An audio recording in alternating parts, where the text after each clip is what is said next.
comenzar.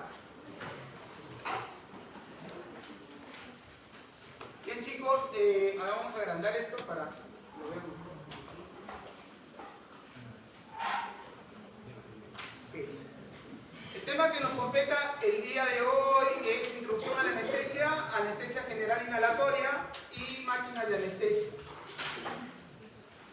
Tenemos como propósito de aprendizaje los siguientes puntos: conocer los principios básicos de la anestesia, identificar y analizar los aspectos relevantes de la evaluación preanestésica, ya que todo paciente que va a entrar a sala de operaciones tiene que tener una evaluación, ya sea programado o ya sea de emergencia, en un paciente que está con una noxa o con una patología que va a ser operada. Todos tienen que tener una evaluación por el anestesiólogo. No puede ingresar un paciente a sala si es que yo no le doy pase. Y para que yo le dé pase al paciente, yo tengo que evaluarlo al paciente. Vamos a hablar un poquito sobre ese tema. Vamos a describir las características de la anestesia general inhalatoria y conocer el equipo para anestesia general inhalatoria, ¿correcto? Entonces, tocamos historia de la anestesia, evaluación preanestésica, fármacos anestésicos generales inhalatorios, etapas y planos de la anestesia según los libros, sobre todo los más importantes de la cátedra de la especialidad. Hablamos de los planos de Guede, ya eso lo vamos a hablar también un poquito más detenido, y los equipos de anestesia.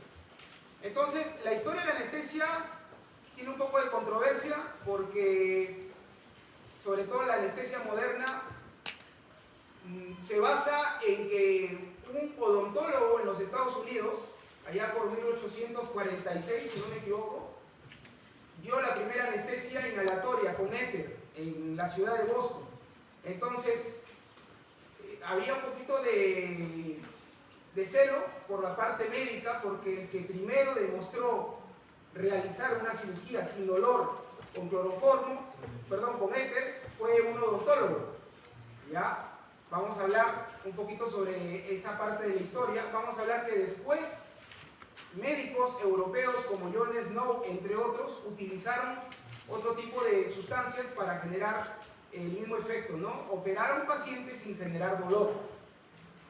Pero la historia de la anestesia en general se remonta incluso desde la época de la Biblia, ¿no? Mencionan ahí, hizo pues Dios caer sobre el hombre un sueño profundo, dormido, y tomó una de sus costillas cerrando en su lugar con carne, lo que habla en el Génesis, ¿no? La costilla del hombre tomará y formará Dios a la mujer, ¿no? Entonces, para que Dios pueda hacer eso, quitarle al hombre la costilla, tuvo que darle alguna sustancia o algún poder que no genere dolor, ¿no? Según el Génesis.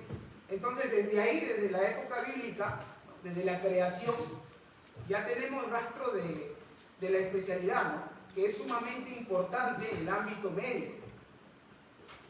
Tenemos ahí que 3000 años antes de Cristo, ya en civilizaciones antiguas, hablamos de civilizaciones egipcias, incluso anteriores, ya comenzaron a usar narcóticos vegetales para poder realizar alguna cirugía, ¿no? Algún procedimiento más que nada, ¿no? Hablamos de Hipócrates, usó la esponja soporífera, ¿no? Preparada con opio. ¿Saben qué sustancia, ya está en quinto año ustedes, ¿no? Deriva del opio? La heroína. ¿Qué más? ¿Qué más? Fentanilo, ¿no? El tramadol, que son los famosos opioides, ¿no? Opiáceos, grupo de opiáceos. Entonces, esta planta ya se estaba trabajando en esas épocas, ¿no? Seguimos avanzando en la parte de la historia, ¿no? En 1700 a 1900 ya utilizaban el alcohol, en este caso el vino, para poder adormecer a los pacientes, llegar a un estado de inconsciencia y poder generar algún procedimiento en el paciente, ¿no? Hacerle algún procedimiento. Entonces, se utilizaba para intoxicar al paciente de alguna forma y reducir fracturas.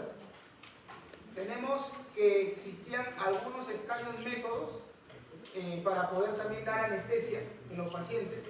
Algunos cortaban la circulación incluso de los miembros para que pueda el miembro adormecerse y puedan operar ese miembro, ¿no?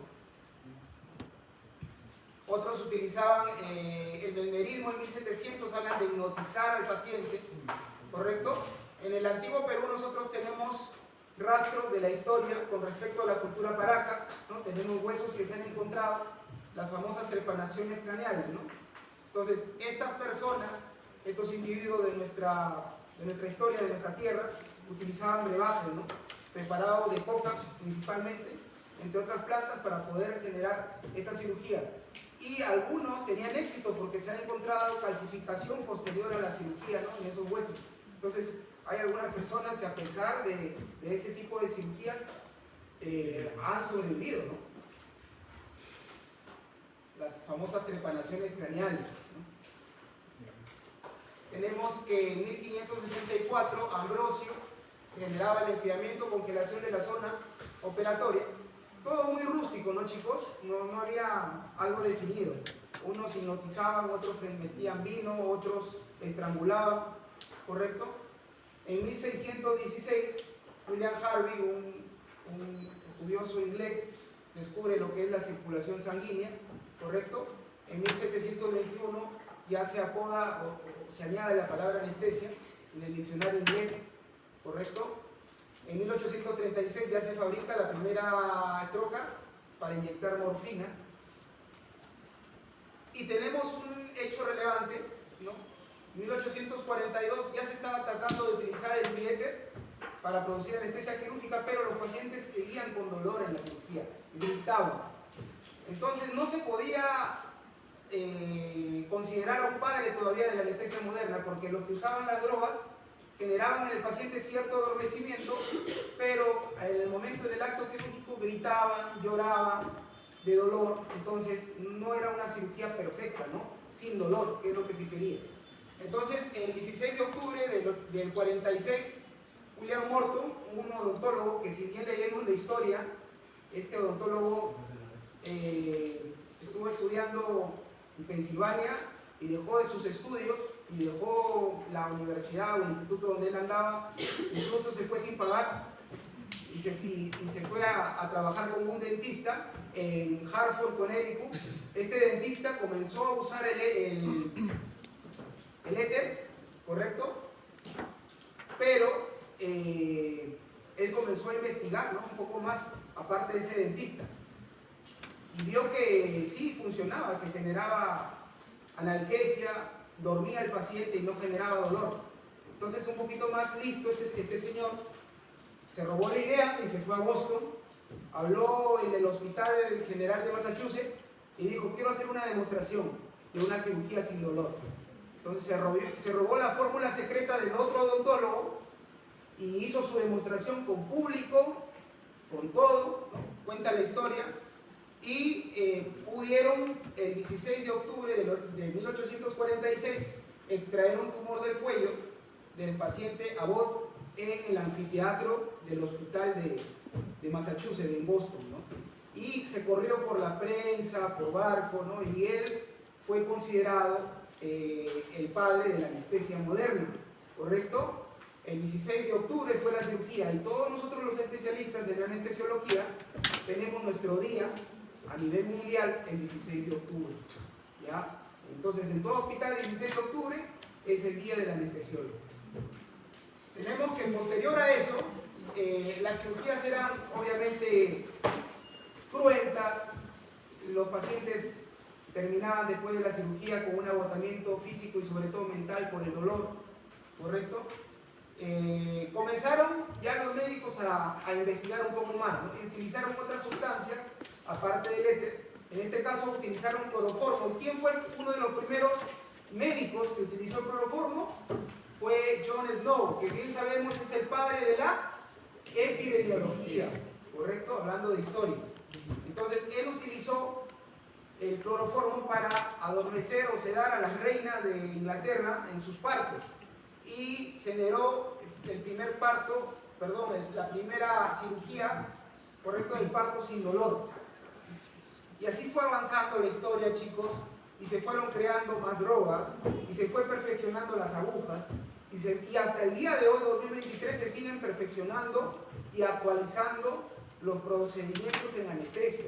No es que ya haya quedado ahí, ¿correcto? Hasta el día de hoy. Entonces, hablando ya un punto aparte de la historia, que es importante conocerla, vamos a hablar sobre la evaluación preanestésica, ¿no?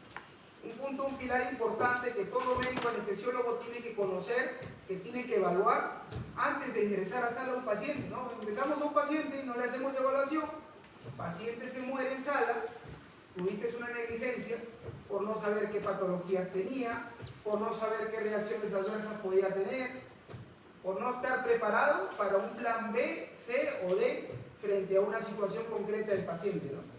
Entonces tenemos ahí que la evaluación preanestésica determina, o es una determinación integral del estado de salud de un paciente que va a ser sometido a una cirugía, ¿no?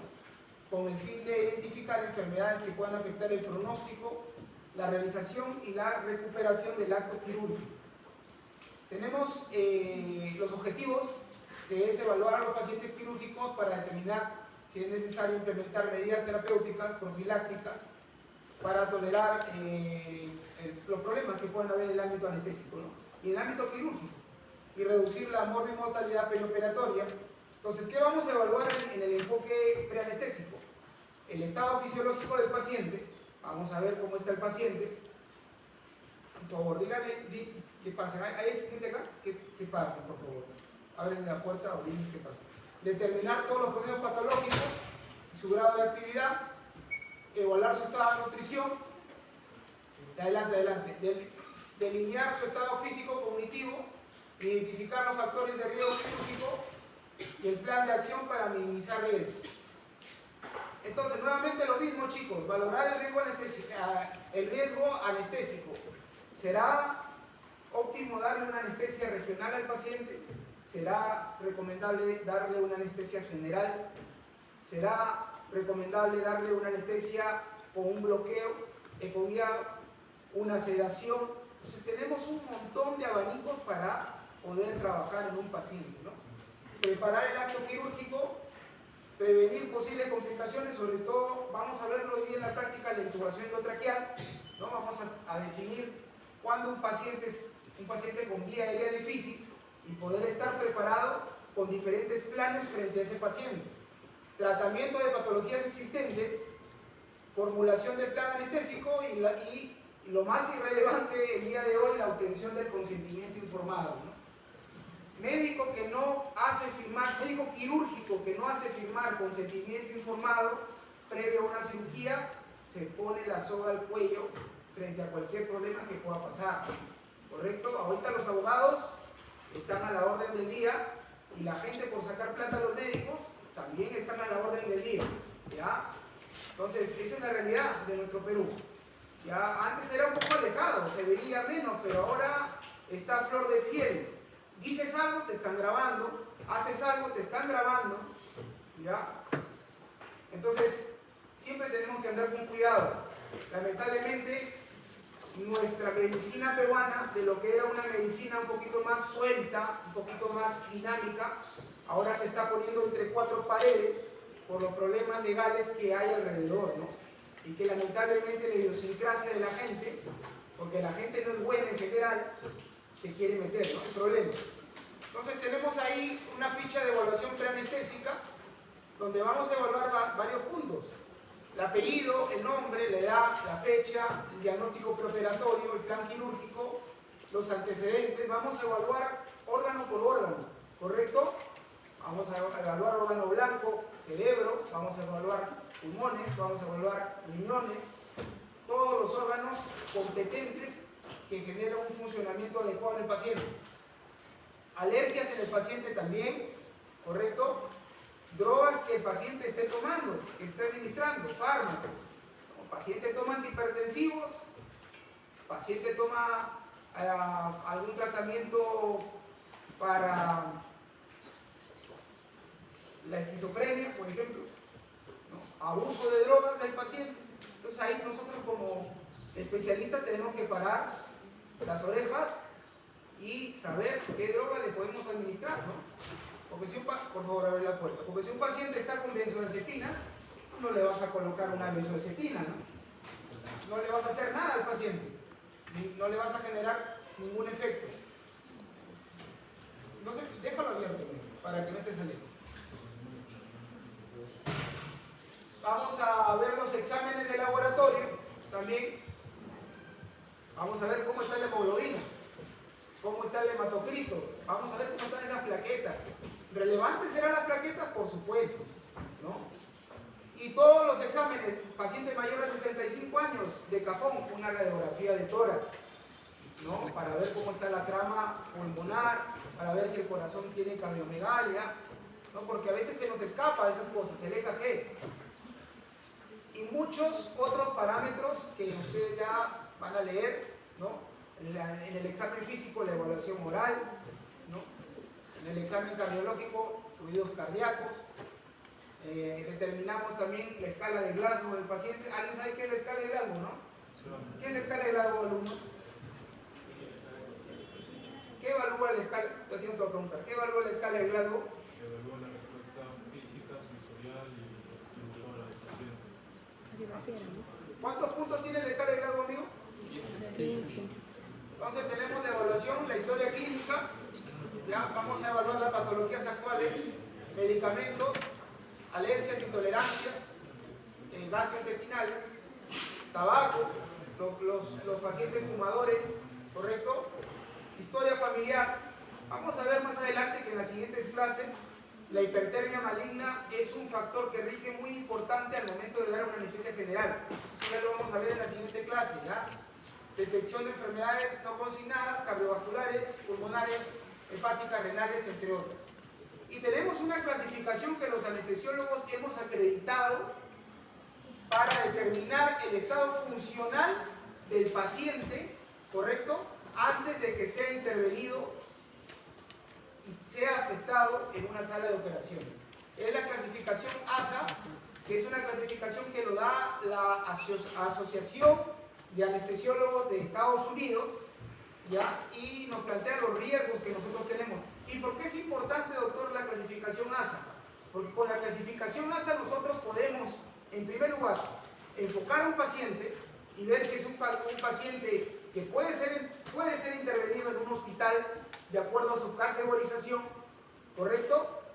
O debe ser derivado a un hospital de mayor complejidad para que sea operado. Eso es lo más importante dentro de todo. Pero no solamente eso, sino nosotros vamos a tener ahí factores de riesgo o patologías asociadas a cada ASA en las cuales nosotros podemos admitir al paciente o diferir al paciente para que pueda ser tratado por el médico especialista a cargo de la enfermedad que tiene y después volver otra vez a reevaluar al paciente. Entonces, es un arma muy importante para el especialista, ¿correcto? La clasificación ASA tiene 6 categorías, ¿correcto? Vemos acá, ASA 1 es un paciente sano, un paciente que no tiene ninguna comorbilidad, como ustedes, ¿no? No toma, no fuma, estudia, duerme temprano, ¿no? Con sin patologías. ASA 2, enfermedad sistémica leve. Tenemos ahí un paciente que tiene una hipertensión bien controlada, o sea que está con un tratamiento, diabetes mellitus bien controlada. Una gestante es un ASA 2, un neonato es un ASA 2, un obeso es un ASA 2, chicos, no se vayan a olvidar, ¿ya? Fumador es un ASA 2. ASA 3 ya es una enfermedad sistémica severa con limitación funcional. Tenemos una HTA descompensada, una diabetes mal controlada, una insuficiencia renal crónica descompensada, obesidad mayor a 40, ASA 4, ya estamos hablando de cosas mayores, enfermedad grave que amenaza la vida, una ICC, una insuficiencia respiratoria, una angina estable, un IMA menor a 3 meses, ASA 5, no sobrevive más de 24 horas, ¿correcto? ASA 5. ASA 6, el paciente ya tiene una muerte cerebral y es un paciente que va a entrar a la sala para ser donador de órganos, ¿correcto? Entonces, nosotros cuando trabajamos en la sala de anestesia, nosotros tenemos una ficha o un reporte anestesiológico que cada cosa que hacemos con el paciente tenemos que ir anotando, ir llenando. Droga que pusiste hasta la hora, colocas. Intubaste al paciente, pusiste más oxígeno, pusiste una droga, Seborani, el paciente presentó una reacción adversa, todo se tiene que anotar ahí. desde que entra hasta que sale, ¿correcto? Y la clasificación E que vemos acá, en mayúscula, es si un paciente va a entrar a sala de operaciones como emergencia. Si es un paciente que tiene una patología, pero pone en riesgo la vida en menos de 24 horas y es una emergencia, entonces yo tengo que poner es una ASA 4E, ¿no? Si es un paciente, perdón, 5E. Si es un paciente que tiene que entrar sí o sí, que es una gestante, las gestantes no esperan, le hago la evaluación rápida y le pongo un ASA 2E. Acá tenemos algunos ejemplos. Acá tenemos algunos ejemplos. ¿Correcto? Prácticamente es lo mismo, chicos. Les dejo 20 segundos para que lo lean.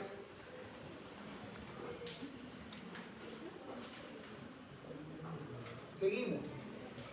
La evaluación preanestésica va a tener varios puntos a cargo que asignar, ¿no? Entre los más importantes es el ayuno preoperatorio. Todo paciente que va a entrar a la sala, sí o sí tiene que tener un ayuno preoperatorio. Hablamos de pacientes programados, pacientes que pueden esperar, ¿correcto?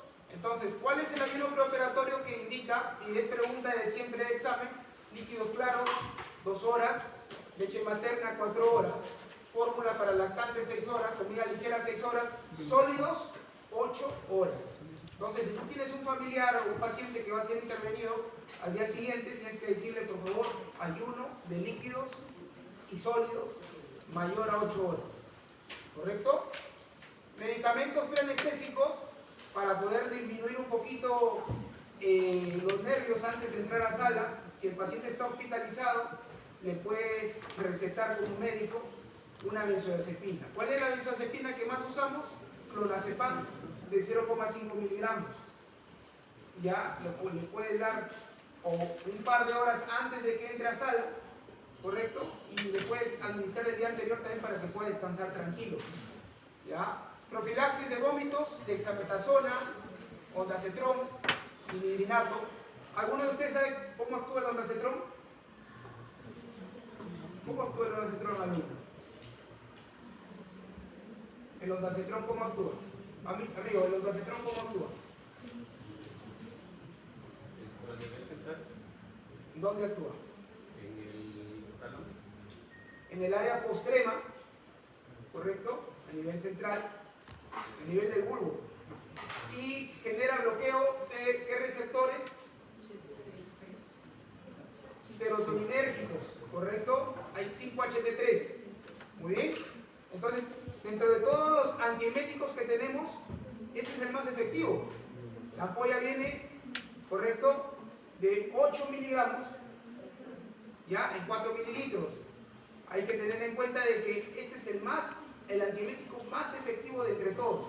Tenemos metoclopramida, tenemos dexametasona, que también sirve como antiemético, aparte de que sea un corticoide, es antiemético, ¿ya?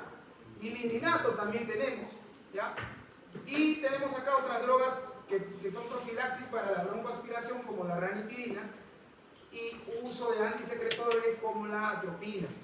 Evaluamos la vía aérea. Hay un montón de mnemotecnias, esta es una de tantas. Y vamos a pasar ahorita a los fármacos anestésicos generales inhalatorios. Este grupo de fármacos en realidad son fármacos líquidos, vienen en el frasco, son fármacos que vienen en una composición líquida, pero cuando nosotros lo servimos, lo administramos o lo inyectamos, se podría decir no inyectar, una palabra, lo administramos a la máquina anestesia, estos fármacos de lo que son líquidos van a pasar al paciente en forma de un gas, ¿correcto? ¿Por qué? Porque se vaporiza. ¿A dónde van a ir estos fármacos anestésicos inhalatorios? Al famoso vaporizador de la máquina de anestesia. Así se llama el mecanismo por el cual el fármaco se coloca en forma líquida y se vaporiza y entra a los pulmones. Se llama vaporizador. Y vaporizadores hay un montón, ¿ya? Va a depender el color la sustancia que se va a colocar en ese vaporizador. Por ejemplo, el vaporizador amarillo, el más conocido de todos, es el que en donde se coloca el sevoflurano, ya que es una droga o un anestésico volátil. Después tenemos un morado que también está en todas las máquinas de anestesia, que es el isoflurano, que es una droga también muy volátil y muy buena en el ámbito quirúrgico de neurocirugía. Y tenemos alotano, que es una de las drogas precursoras que también hasta el 90 se administraba, pero el alotano lamentablemente se dejó de usar en los 90 hasta el 95 porque generaba bastante daño hepático, hepatotoxicidad. Los anestesiólogos, los más viejitos, no se han muerto felices, se han muerto con cáncer al hígado por estar oliendo constantemente el alotano, cáncer hepático, y es muy triste eso, ¿no? Pues tenemos ahí que los anestésicos generales inhalatorios son anestésicos, son moléculas pequeñas, liposolubles, que atraviesan con facilidad la membrana alveolar, compartimiento cilíndrico global, depende de la velocidad de administración y eliminación del fármaco en los pulmones, desde el aire expirado hacia el torrente sanguíneo. Hay un flujo de gas fresco y una frecuencia respiratoria. Y doctor, ¿cómo hago eso? Tú, cuando vas a generar una anestesia general en un paciente, vas a administrarle una anestesia general, tú le vas a administrar este fármaco a través de una mascarilla facial, y cuando ya el paciente esté intubado, tú tienes la posibilidad de que en la máquina de anestesia puedas graduar el flujo, puedas graduar la frecuencia respiratoria, puedas graduar la concentración alveolar mínima, que es básicamente una constante de cada paciente, ya lo vamos a explicar, ¿sí? Y todo eso, con algunas evaluaciones que tú sabes de tu clínica, van a tener un efecto adecuado para que el paciente no sienta dolor en el acto quirúrgico, ¿correcto? La concentración alveolar mínima, lo que les hablo, la CAM, es una constante que bajo un algoritmo del sistema de la máquina de anestesia se genera. Entonces, cada fármaco inhalatorio tiene una concentración alveolar mínima. La concentración alveolar mínima 95, según la literatura, en la práctica diaria, asegura que el paciente reciba suficiente anestesia quirúrgica y que el paciente no se mueva en el acto quirúrgico, ¿correcto? Entonces, el isoflurano tiene una CAM, el sevorano tiene otra CAM. Por ejemplo, en un adulto, la CAM 95 o la CAM que te asegura que un paciente no tenga dolor y no se mueva es 2, por ejemplo. En un pediátrico la CAM es un poquito más, es 3. Esas constantes vienen ya reguladas de acuerdo a la cantidad de gas que tú le administras al paciente. Tú vas viendo cuánto va subiendo la CAM o cuánto va disminuyendo la CAM del paciente. ¿Ya? No quiero que se entremezclen las cosas. La CAM sale automáticamente en la pantalla y nos permite asegurar que el paciente, de acuerdo a una CAM determinada para cada gas o para cada anestésico inhalatorio, el paciente no se mueva y no tenga dolor. ¿Correcto? Muy bien, chicos. ¿Hay factores que pueden modificar la CAM? Sí, hay factores que pueden modificar la CAM.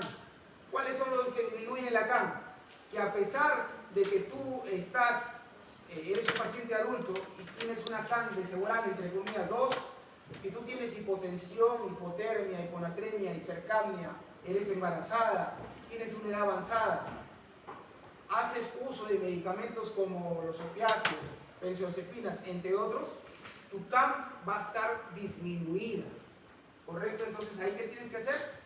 Si tienes esos factores de riesgo, aumentar la CAM, aumentar el dial del vaporizador para que entre más gas anestésico y así aumentes un poco la CAM, y al aumentar la CAM generes anestesia, bloqueo y que no te muevas, ¿correcto? La cirugía. Aumento de la CAM, abuso de anfetaminas, cocaína, efedrina, niños y lactantes. Recordarles que la CAM en los lactantes es mayor, siempre mayor, ¿ya? Y en los niños también, y la hipertermia. Vamos a hablar algunos conceptos básicos sobre anestesia inhalatoria. Les voy a hacer lo más simple posible la cosa, ¿correcto? No los quiero confundir. Cada gas anestésico tiene un coeficiente de partición. ¿Qué significa eso? El coeficiente de partición te va a medir el volumen del gas que va a ser introducido a nivel alveolar y que se va a depositar en la grasa, se va a depositar en la sangre principalmente, que es el que más usamos, ¿ya? Y que es un concepto que básicamente está en los libros, ¿ya? Coeficiente de partición lo menciono porque está en la literatura para poder explicar cómo es la farmacocinética y la farmacodinámica de los gases, ¿correcto? El coeficiente de partición sangre-gas habla de que una alta solubilidad en sangre significa que una gran cantidad del anestésico debe disolverse para la presión parcial arterial que se equilibre con la presión alveolar. Son conceptos que ustedes, así como lo leen, lo tienen que aprender. Cuando la solubilidad es baja, pequeñas cantidades de gas hacen que se alcance rápidamente el equilibrio, por lo que rápidamente aumenta la presión alveolar y la presión cerebral del gas. ¿Cuál es lo que nosotros usamos como referencia para los gases anestésicos? El coeficiente de partición sangre-gas. También hay un coeficiente de partición tejido-sangre. Determina el tiempo necesario para que el equilibrio entre las dos presiones parciales del gas y los tejidos y la presión parcial alveolar se equiparen o se equilibren. ¿Correcto? En pocas palabras, después de hablar chino, coeficiente de partición bajo implica baja solubilidad, captación en los tejidos más lenta, pero inducción más rápida. ¿Qué quiere decir? Que si un fármaco anestésico, alotano, ceborane, isoflurane, tiene un coeficiente de partición sangre-gas menor, por ejemplo, dentro de esos tres, el ceborane tenga un coeficiente de partición sangre-gas menor, ¿qué quiere decir? Que el gas anestésico va a inducir más rápido al paciente, que lo va a hacer dormir más rápido. ¿Me dejo entender? Muy bien.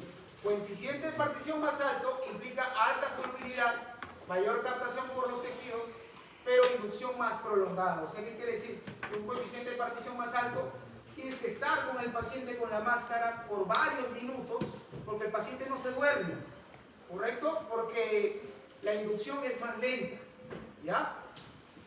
Todo fármaco tiene un metabolismo y una excreción. En primer lugar es pulmonar, y tenemos hepática y renal también, ¿no? Este es un cuadro de referencia para que ustedes sepan. Y acá está el cuadro más importante, ¿no? Que está en toda literatura de anestesia.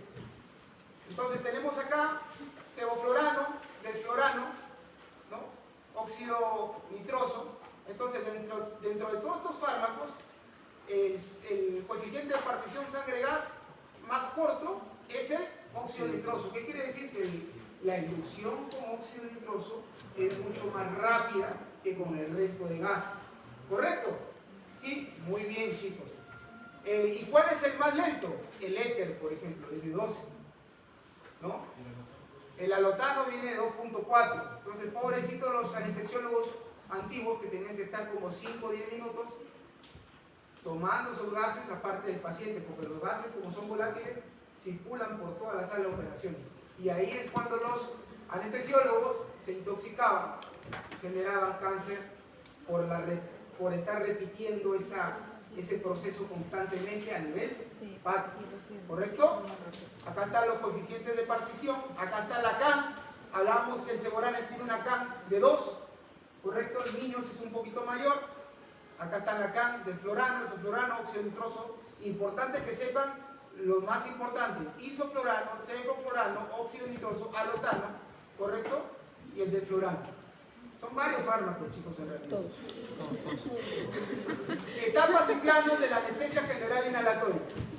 Hay que aprenderse porque todos esos fármacos, los más útiles y los que actualmente se usan son todos esos. Etapas y planos de la anestesia general inhalatoria. Tenemos acá, chicos, un proceso, un examen físico que se hace al paciente para determinar si el paciente está en un plano quirúrgico o todavía el paciente no está en plano quirúrgico. ¿Qué quiere decir plano quirúrgico? Que el paciente no se va a mover, que el paciente no va a tener dolor, ¿correcto? Entonces, para evaluar esos planos anestésicos tenemos procesos que tenemos que seguir como especialistas. ¿Cuáles son los procesos? Vamos a determinar el estado del sistema nervioso central, ¿ya? La pérdida de la conciencia inducida por fármacos, vamos a utilizar principalmente 3 fármacos. El opioide, ¿ya? El inductor, tenemos el hipnótico, que en este caso usamos principalmente el propofol, y por último usamos un bloqueante neuromuscular para que el paciente no se mueva, ¿correcto? En este caso el que más usamos en la práctica es el mecuronio o el rocuronio, y vamos a tener ahí diferentes parámetros que vamos a evaluar. La inducción, como vemos acá, y la pongo en rojo, es un momento crítico del acto quirúrgico, porque en la inducción, como que todo te va a salir bien al primer intento, como que las cosas se pueden complicar, ¿no?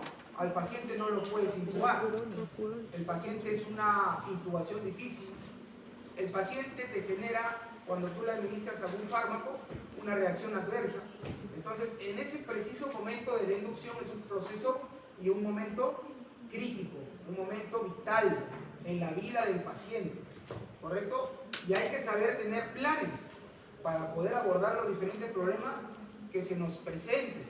Si ya sabemos que se nos puede presentar una intubación difícil, tenemos que tener un plan B y tenemos que tener un plan C, y si tenemos un plan D, mejor, ¿no? Después tenemos el mantenimiento, ¿no? El mantenimiento es cuando ya el paciente está con anestesia general y los cirujanos están operando. Ahí solamente lo mantienes al paciente con la máquina de anestesia y con las drogas que tú le tienes que administrar por la vena, ¿correcto? Mantenimiento.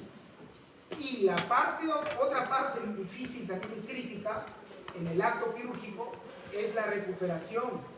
Porque en la recuperación al paciente lo tienes que despertar, al paciente le tienes que sacar el tubo endotraqueal del pulmón, lo tienes que hacer respirar otra vez al paciente, lo tienes que hacer que recobre la conciencia, y para poder hacer todos esos procesos tienes que saber y tienes que tener una base fisiológica de todo lo que tú estás haciendo y todo lo que tú estás manejando. Si tú metes una droga y no sabes una dosis o no sabes qué efecto adverso pueda tener, tú estás generando una iatrogenia en el paciente. Entonces hay que tener mucho cuidado ahí, ¿ya? Es un momento crucial porque también hay problemas como broncoaspiración, laringoespasmo, broncoespasmo, que si tú no sabes resolverlo, se muere el paciente en tus manos, ¿correcto? Entonces, esos dos momentos son los más relevantes. Tenemos ahí unos planos o unas etapas, que son las etapas o los planos de Gödel, que hace muchos años Gödel, con el uso del éter, comenzó a investigar en qué momento era propicio realizar el primer corte quirúrgico. Entonces él colocó una esponja empapada en éter y comenzó a ver algunas manifestaciones físicas en el paciente, y en este caso vio la parte de los ojos, ¿ya? Del movimiento de ojos y de las pupilas. Entonces él definió los planos en 4 etapas. La primera etapa, que es la etapa de analgesia; la segunda, que es la agitación; periodo quirúrgico, que es cuando ya se puede operar; y cuarta etapa, cuando ya te pasaste de anestesia y al paciente lo haces entrar en un paro respiratorio, ¿correcto? Entonces, ¿qué es lo que evalúa Gödel? Las pupilas, ¿correcto? Las pupilas, cuando recién nosotros estamos colocando una anestesia inhalatoria, en este caso Seborano, nosotros colocamos la máscara facial en la cara del paciente y vemos el paciente cómo va moviendo los ojos. Las primeras etapas de Gödel, las pupilas, ¿cómo se llama esto, alumno? Miosis o midriasis. Cuando están agrandadas las pupilas. Midriásticas, están moviéndose de la izquierda para la derecha. El paciente está entrando a una inducción anestésica, ya se ponen más midriáticas, pero llega un punto en que se detiene esa midriasis y las pupilas de una que está mirando hacia la izquierda, porque la verdad es que se ve así, una del globo ocular mira hacia la izquierda, el otro globo ocular cambia de rotación y mira hacia arriba, así se ve, chicos. Vean planos de Gödel y van a ver cómo se ve los ojos. Se van otra vez centralizando y las pupilas se van poniendo bióticas. Y ya cuando se ponen bióticas y están centrales, es cuando realmente estás en el plano 3, que es en el plano quirúrgico. Ya pueden operar, ¿correcto? Mientras no estén las pupilas centradas y mióticas, tú le haces un corte al paciente y el paciente salta en la sala, en la cama quirúrgica. ¿Correcto? Para eso sirven los planos de Gödel, chicos. relevante e importante que hasta el día de hoy se sigue usando, ¿ya? Mantenimiento es lo que le estaba diciendo de las drogas, la recuperación, la extubación del paciente, ¿correcto, chicos? La recuperación del paciente.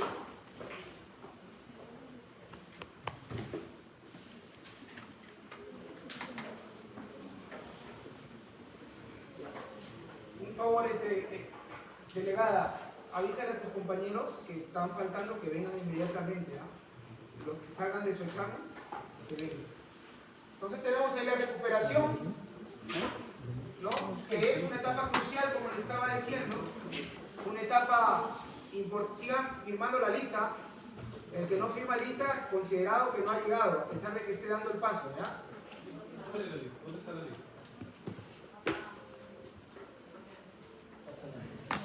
Pasen la lista, por favor, circulen esa lista, ¿ya? Circulen la lista, chicos. Entonces, la recuperación es muy relevante, porque no solamente estamos con el paciente cuando ya le sacamos,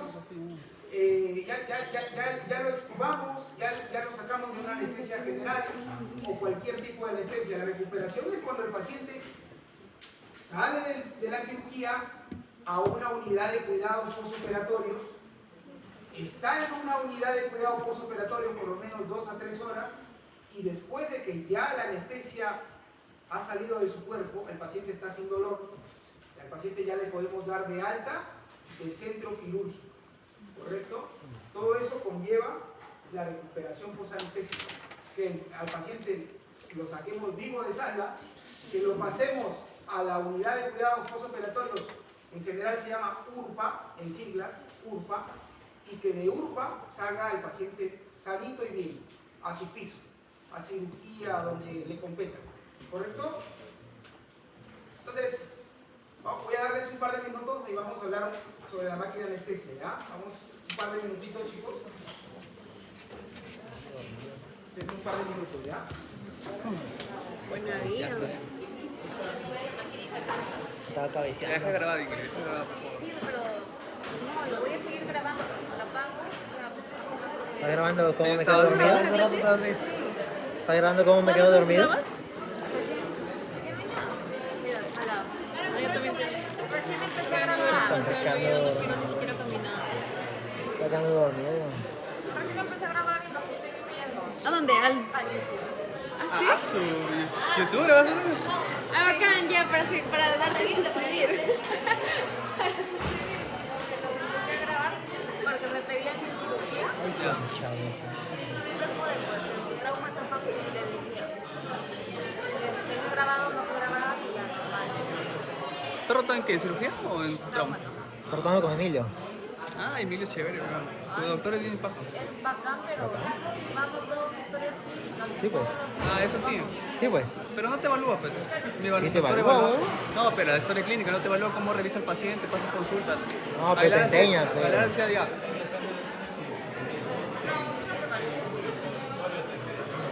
Ya, pero en consultorio dices, Nosotros no hemos tenido siéntate, él se una vez, ¿no? levantaba, te dejaba que te sientes, ya tú atiendes al paciente. Y él te miraba así. Decía, ya, ¿por qué llega? Tienes que preguntarle, evaluarlo, llevarlo a la cama. Pero No es te la da- historia clínica, pesano. Es la historia clínica, pe. Es la historia clínica. No, pero yo puedo hacer mi historia clínica en mi casa, tranquilo. No, pero también nos dejaba pasar ahí mismo. No, pero nosotros no hablaba de eso. Nos decía ya, Bueno, pero. inspección para todo tiene el paciente. ¿Y qué ¿Alguna tiene? guar- Diagnóstico, alguna guardia? ¿qué medicamento? ¿Qué medicamento le vas a No, dar? es que el doctor agarraba. Pero ustedes no pagan. Nosotros nos hemos ido desde el lunes y mañana todo de Son nuevos, pe. Son nuevos, pe. No, es que el doctor a veces nos daba una hoja, en emergencia nos daba una hoja y dije, ya hazle la historia, ahí mismo, toda la historia. El plan terapéutico, diagnóstico, todo. Puta, yo prefiero eso que lo que saco mi celular, en cambio que te pregunte delante de todos. Eso sí está cagado. A nosotros nos hacemos historia cada Vas de visita y te preguntaba. Ya dime cuánto es la producción de bilis Pero diaria. esas no califican, ¿Cuánto pe. mueve Lilian? Califican las que están en folder, las que presentas en folder. Y preguntaba al residente, no sabía, al interno ya. Quieren ¿Es llevar a alumno? sus historias. A ver, te responda. Se ha ido más, una por semana. A ver, chicos, seguimos. Una por semana, ¿no? Para terminar rápido ya, seguimos. Nos dejan otra para mañana. A ver. ¿Ya?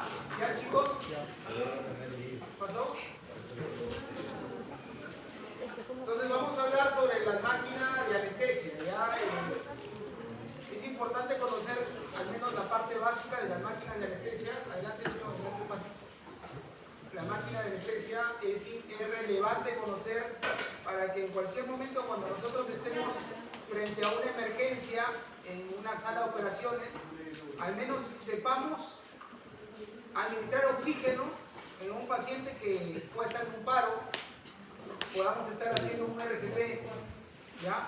Entonces lo relevante que es conocer la máquina, porque puede ser nuestro salvavidas frente a una parada cardiorrespiratoria. Para eso, más que nada, el conocimiento de la utilización de esta máquina por parte del médico general, ¿ya?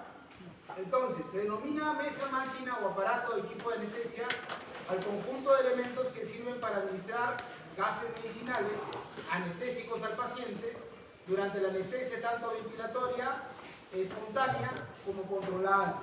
Nosotros ahí podemos controlar al paciente en forma de intubación programada, adelante, podemos ventilar al paciente de forma mecánica nosotros mismos, o el paciente puede también, se le puede administrar una cánula de alto flujo o se le puede colocar una bolsa con reservorio y el paciente también puede, por sus propios méritos, respirar. El sistema de gases tiene muchos circuitos. Los más relevantes es el aire, tiene un circuito para óxido nitroso, algunas máquinas lo tienen, otras no. Oxígeno, nitrógeno, ¿correcto? Las características principales de los sistemas de gases medicinales son sus fuentes y los medicamentos para su uso en sala de cirugía, que vendrían a ser los fármacos que ya les estoy mencionando. Con respecto al oxígeno, siempre una máquina de anestesia tiene que tener oxígeno. Los famosos balones de oxígeno, chicos. En hospitales, acá en el Chiclayo no he visto, pero en Cajamarca sí, donde he trabajado, ya no están los balones al costado de las máquinas de anestesia, ya hay un circuito empotrado de oxígeno. Entonces las mangueras salen de la máquina y van directamente a la pared. Pero todavía acá en Chiclayo tenemos todavía los balones al costado de la máquina, ¿no? El oxígeno es importante. Sin oxígeno no puede dar una anestesia general, ¿correcto? No puede calibrarse la máquina sin oxígeno. Aporte de gases médicos, sistema de alta presión, tiene que tener el oxígeno una alta presión, ¿correcto? Y estas son las partes más importantes de la máquina de anestesia. Tenemos acá los vaporizadores, que es donde se administran los gases anestésicos, donde se van a colocar los gases líquidos para que sean vaporizados, los vaporizadores. Acá está el vaporizador del Segorane, el Soflorano, Malotano, entre otros. Acá tenemos un monitor que nos va a evaluar las funciones vitales del paciente. Vamos a ver todos los parámetros. Frecuencia cardíaca, frecuencia respiratoria incluso también. Claro, vamos a programar ahí la función ventilatoria del paciente. Vamos a tener la saturación del paciente.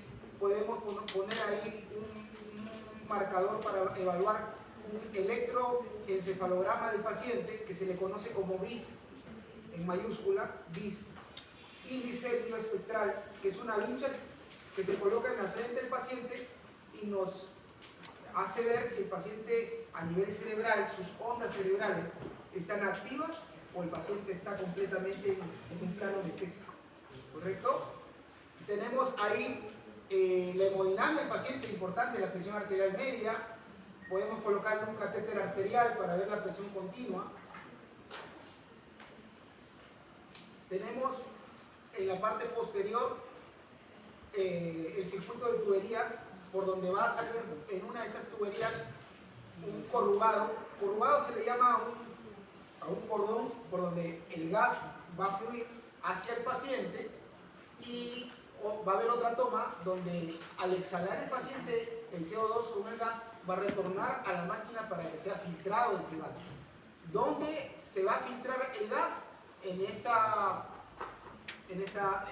compartimiento que tiene una sustancia que es calzodada, que es el cálister, ¿correcto? Entonces acá tenemos varias cosas. Acá están, miren, los vaporizadores, y dependiendo cada color es un fármaco distinto, ¿correcto? Acá tenemos el suflorano, sevoflurano, entre otros, de florano.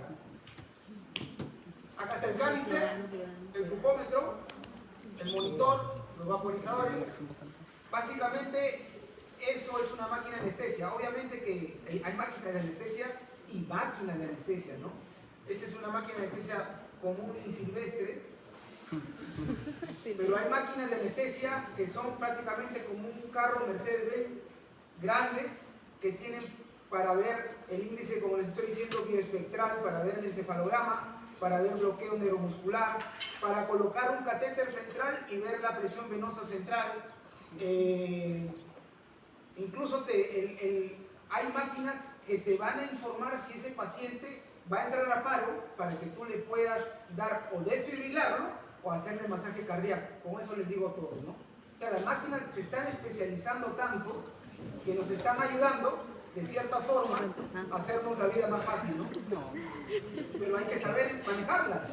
¿De qué te vale conocer la función si tú no sabes hacer bien un procedimiento, ¿no? Entonces, tiene que ir de la mano con el operador para que todo salga bien, ¿ya? El monitor, los parámetros que les estaba diciendo, ¿no? EKG, frecuencia cardíaca, presión arterial, pulmones, saturación de oxígeno, la temperatura corporal, muy importante en neurocirugía, la temperatura corporal y en las cirugías cardíacas también, ¿correcto? Glucómetro, el glucómetro que nos va, bueno, en este caso este glucómetro es antiguo, ¿no? Con pedido.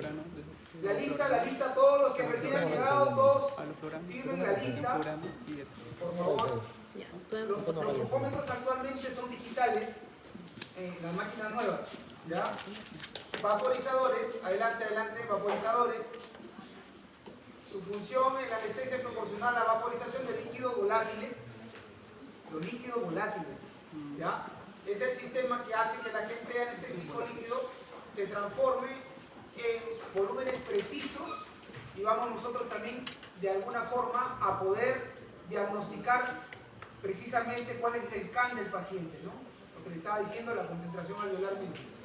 Los circuitos circulares, los famosos corrugados, que nos van a poder ayudar a que el paciente pueda respirar por este circuito, conjunto de elementos que permiten conducir la mezcla de gases, ¿no? El más usado es el circuito principal, ¿no? Compartimientos, y el circuito básicamente aporta gases al alveolo, saca los gases con el CO2, remueva y filtra el CO2 para que vuelva a ser introducido al paciente. Bolsas respiradoras, las bolsas son de acuerdo al tamaño del paciente, hay de 0,5, hay de 1, hay de 3 litros, ¿correcto? El absorbedor de CO2 o cal sodada, que es una sustancia que va dentro del canister. Esta sustancia tiene un tamaño de 4-8 micras, es de color blanco cuando por primera vez se produce, tiene una fórmula química de hidróxido de calcio en un 80%, de sodio en un 4% y de potasio en un 1%, ¿no? Es esencial en el proceso de absorción, ya, para que pueda ser reabsorbido el CO2 que exhala el paciente, y tiene la peculiaridad de que cuando se usa continuamente vira de color a un color violeta, y eso nos indica que ya está usado, que se tiene que reemplazar y se tiene que cambiar. Básicamente esta es la máquina de anestesia, ya chicos, canister filtra, vuelve a entrar otra vez, un circuito cerrado, ¿correcto? Eso sería todo, chicos.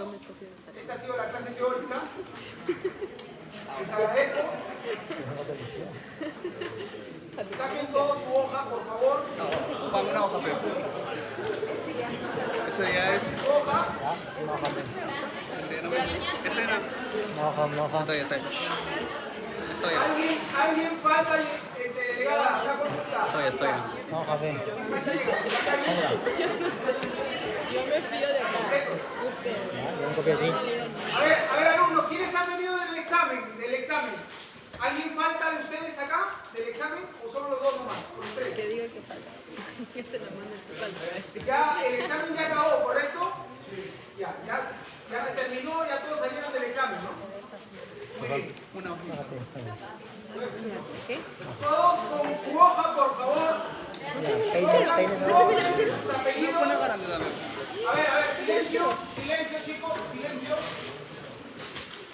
A ver si era bien. Su hoja, ponen su nombre, su apellido, ponen la fecha y ponen postes 1 anestesiología. Ya.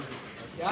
Espera. Todas las hojas posterior a la evaluación y cuando estén subidas al aula virtual perdóname. van a ser Voy a llevadas mover a Secretaría de la Universidad para cualquier reclamo. Entonces todos tienen que tener sus hojas bien escritos su nombre y por favor las respuestas claras.